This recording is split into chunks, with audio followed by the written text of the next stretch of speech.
Sejumlah pesawat tempur Rusia menyerang fasilitas gas alam, pabrik semen dan beberapa kota di Provinsi Idlib, Suriah yang dekat dengan perbatasan Turki. Serangan tersebut dilaporkan terjadi pada Sabtu 21 Maret 2021 menurut sejumlah saksi dan unsur pemberontak di wilayah yang terletak di barat laut Suriah tersebut. Selain itu, menurut berita yang dilansir dari Kompas.com pada 22 Maret, Suriah juga menggempur sebuah rumah sakit di Provinsi Idlib dengan serangan artileri yang menyebabkan 7 warga sipil tewas dan 12 petugas medis terluka. Beberapa sumber mengatakan, rudal permukaan ke permukaan kiriman Rusia juga menghantam kota Kah, Provinsi Idlib. Sedangkan serangan udara yang dilancarkan Rusia menyasar target di dekat kamp-kamp pengungsi padat penduduk di sepanjang perbatasan antara Suriah dengan Turki. Sebuah fasilitas gas alam diserang di dekat kota Sarmada, Provinsi Idlib, dan lusinan truk trailer yang terparkir dekat perbatasan Bab al-Hawa dilaporkan terbakar. Serangan tersebut merupakan gempuran terbaru terhadap fasilitas bahan bakar yang melayani jalur kehidupan ekonomi Provinsi Idlib yang dihuni lebih dari 4 juta orang.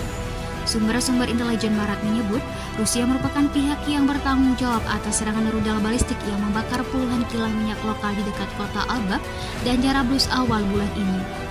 Daerah tersebut merupakan daerah yang dikuasai pemberontak anti pemerintah Suriah, di mana Turki memegang kekuasaan dan memiliki kehadiran militer yang signifikan. Di sisi lain, Rusia membackingi pemerintah Suriah yang berkedudukan di Damaskus sebagaimana dilansir Reuters. Juru bicara National Army, sebuah aliansi kelompok pemberontak yang didukung Turki, mengatakan bahwa Rusia berusaha untuk mengguncang kubu pemberontak di Suriah. Juru bicara bernama Yosef Hamad itu mengatakan kepada Reuters bahwa serangan tersebut juga bermaksud untuk mengganggu aktivitas komersial. Namun, mereka menambahkan serangan itu tidak menandakan akan adanya serangan yang lebih besar yang bakal segera terjadi melawan pasukan pemberontak di provinsi itu. Serangan udara Rusia terus berlanjut, rudal balistik juga menghantam daerah yang dekat dengan pusat-pusat sipil. Mereka berusaha menabur kekacauan dan kebingungan, kata Hamad. Secara terpisah, Kementerian Pertahanan Turki mengatakan sebuah rudal yang diluncurkan oleh pasukan pemerintah Suriah telah menghantam Kah.